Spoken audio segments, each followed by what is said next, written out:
Legenda raksasa Kalimantan, Datu Nuraya, wali Allah yang makamnya sepanjang 60 meter. Assalamualaikum warahmatullahi wabarakatuh. Bismillah, alhamdulillah, assalatu wassalamu ala rasulillah, Sayyidina wa maulana Muhammad bin Abdullah, wa ala alihi wa sahbihi amma ba'd. Segala puji bagi Allah, Tuhan yang Maha Kuasa atas segalanya, dan apabila Dia menghendaki sesuatu, maka cukuplah baginya untuk mengatakan jadi, maka terjadilah apa yang dikehendakinya. Tidak ada yang mustahil baginya untuk menciptakan apapun yang biasa ataupun sesuatu yang ajaib dan tidak masuk akal. Innallaha ala kulli syai'in qadir.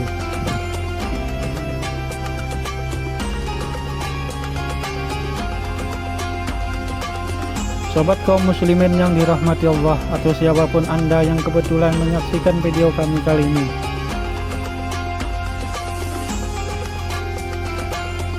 pada kali ini kami kembali mengajak Anda berziarah, mengambil berkah dan mengupas sedikit dari kisah para wali Allah. Tujuan kita kali ini luar biasa, berbeda dari sebelumnya, bahkan sepengetahuan kami tidak akan ada duanya. Pada kali ini kita akan berziarah ke makam seorang wali Allah yang ada di Tapin Rantau. Yang membuatnya berbeda dari makam para wali Allah yang lain adalah makam itu sendiri memiliki ukuran yang sangat panjang luar biasa, karena panjangnya adalah 60 meter. Bisa dibayangkan bahwa jasad yang terkandung di dalam makam itu pun pasti memiliki ukuran tubuh raksasa yang sangat besar. Bagi orang yang beriman, ketika melihat sesuatu yang mustahil, maka mereka ingat bahwa Allah Subhanahu wa Ta'ala Maha Kuasa untuk membuat yang seperti itu, sehingga hal ini akan menambah keimanan dan ketakwaan mereka kepada Allah Subhanahu wa Ta'ala.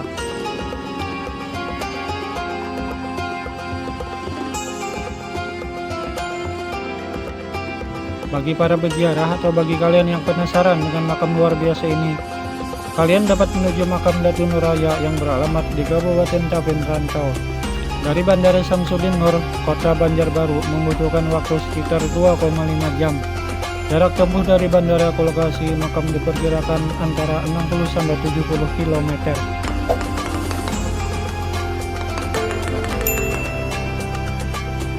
Dibanding dengan Datu Sanggul yang juga berada di Kabupaten Tapin, Kalimantan Selatan, Datu Nuraya memang kurang terkenal. Namun bagi masyarakat Kalimantan Selatan, khususnya Tapin, Datu Nuraya ternyata sangat terkenal. Salah satu ciri paling dikenal masyarakat adalah makamnya yang panjang. Karena itulah Datu Nuraya sering pula disebut dengan Datu Panjang. Dikutip dari berbagai sumber, disebutkan bahwa Datu Nuraya memiliki nama Syekh Abdul Mu'in. Namun ada juga yang menyebutnya dengan Syekh Abdul Jabbar dan Syekh Abdul Raub. Kuburan Datu Nuraya yang berada di Desa Tatakan, Kecamatan Tapin Selatan, kuburan itu panjang sekitar 60 meter. Karena kuburan itu sangat panjang, kemungkinan kuburan Datu Nuraya itu yang terpanjang di dunia. Dalam buku Manaqib Datu Nuraya juga disebutkan bahwa makam Datu Nuraya kemungkinan yang terpanjang di dunia. Kuburan Datu Nuraya itu diberi kain kuning, dan kuburan itu berada dalam sebuah bangunan supaya tidak kena hujan dan memudahkan warga berziarah. Lokasi kuburan terpanjang di dunia itu hanya berjarak sekitar 1 km dari makam Datu Sanggul, atau sekitar 1,5 km dari Jalan Nasional Ahyani. Namun dalam buku Manaqib Datu Nuraya tidak disebutkan tahun kelahirannya. Yang jelas, usianya lebih tua dari Datu Sanggul. Pada tahun 2017 telah digelar Haul Datu Sanggul yang ke-252. Dalam buku Manaqib Datu Nuraya dan Manaqib Datu Sanggul telah disebutkan Datu Sanggul pernah bertemu Datu Kelampayan atau Syekh Muhammad Arsyad Al-Banjari. Riwayat Datu Nuraya memang tidak banyak diketahui oleh masyarakat. Kemunculannya pertama dan terakhir di daerah yang bernama Pantai Jati, Munggu Krikil, Kabupaten Tapin, sangat misterius. Bahkan pada pertama kali muncul, namanya juga tidak diketahui, sehingga nama Nuraya disematkan oleh Datu Suban sesuai dengan kedatangannya pada hari raya. Dialah pembawa kitab Barencong yang kini terkenal.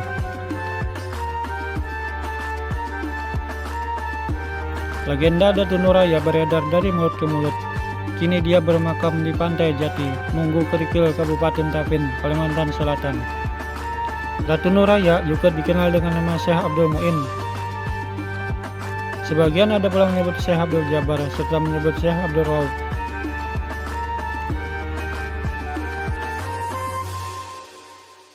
Dalam kisah rakyat yang beredar, konon di Pantai Jati, Munggu Kerikil dekat Liang Macan, tetangga desa Tatakan tinggal seorang guru miskin, namun sangat dalam dan tinggi ilmu tasawufnya bernama Datu Suban.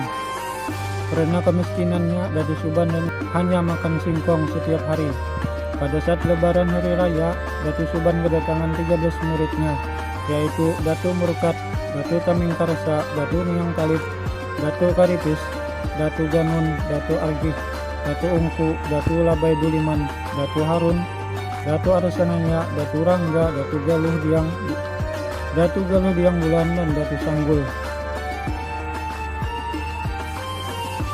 Ketika sedang menikmati hidangan yang disediakan tuan rumah, tiba-tiba datang seorang lelaki bertubuh sangat besar.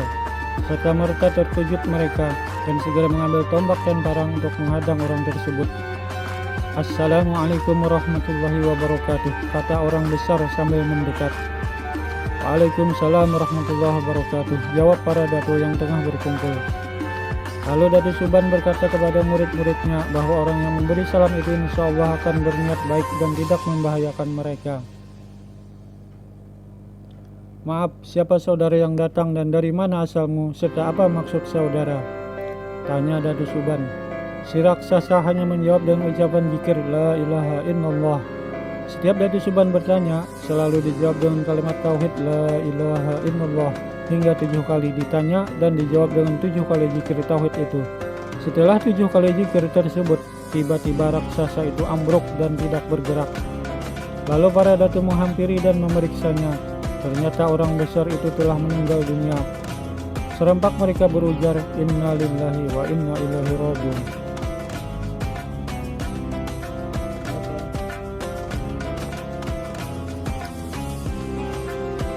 Melihat keadaan yang demikian, para datu yang berjumlah 13 orang tadi bingung bagaimana cara memandikan dan menguburkannya, apalagi saat itu musim kering, apalagi saat itu musim kemarau panjang. Biasanya tanah sangat keras, sedang lubang untuk penguburan harus lebar dan panjang, sesuai dengan tubuhnya yang sangat besar, dan untuk memandikannya juga diperlukan air yang sangat banyak. Konon di tengah kebingungan para datu, tiba-tiba hujan turun dengan lebat, dan ketika mereka mengangkat jenazah dengan mengerahkan tenaga penuh, ternyata tubuh orang besar itu sangat ringan, hanya seperti segumpal kapas. Serentak mereka berseru, "Subhanallah."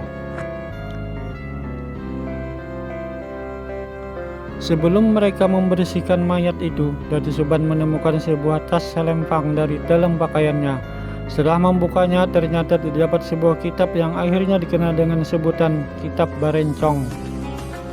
Para datu mulai membagi tugas. Membersihkan mayat adalah Datu Argih, Datu Niang Talib, Datu Ganun, Datu Labai Duliman, Datu Ungku. Sedangkan Datu Karipis bertugas mencari batu nisan dari batu alam. Sedang yang lain membuat lubang kubur di Gunung Munggu Kerikil dekat Munggu Tayuh. Konon lubang yang digali tidak cukup untuk mengubur jenazah itu. Terpaksa kakinya harus dilipat sehingga tubuhnya seperti huruf hamzah. Wow, luar biasa guys. Pada hari ke-7 setelah meninggalnya raksasa itu, Datu Suban membuka kitab yang ditemukan pada jenazah tersebut di hadapan 13 muridnya sambil mengucap basmalah. Ternyata berisi bermacam-macam khasiat ilmu dunia dan akhirat. Akhirnya orang besar atau raksasa tersebut diberi nama Nuraya, karena dia datang pada hari raya dan wafat pada hari itu juga, dan sesuai dengan badannya yang raya atau sangat besar. Nuraya berarti pembawa cahaya yang sangat luas seperti raya, dengan panjang kuburnya kurang lebih 60 meter, dengan kaki dilipat, kalau tidak dilipat mungkin bisa sampai 100 meter, dan lebar kurang lebih 6 meter.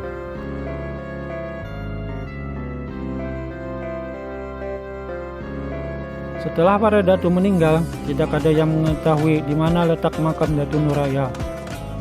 Namun beberapa tahun kemudian, penduduk Munggutayuh katakan ketika malam hari sering melihat cahaya yang memancar dari tanah di sekitar benteng Munggutayuh naik ke atas langit. Salah seorang penduduk yang penasaran berusaha mencari asal sumber cahaya tersebut, dan orang itu menemukan dua buah batu yang besar dengan jarak 45 meter lebih dan persis seperti batu nisan yang menghadap ke arah kiblat. Penduduk tersebut bernama Basran yang bergelar Utuh Karikit. Sekarang makam atau kubah Datun Nur Raya telah menjadi kunjungan para penziarah dari berbagai daerah. Tak hanya Kalimantan Selatan, makamnya terletak di tanah yang agak tinggi, di tengah pepohonan yang rindang. Untuk dapat menuju makam Datun Nur Raya di Kabupaten Taven dari Bandara Samsudin Nor, Kota Banjarbaru, membutuhkan waktu sekitar 2,5 jam.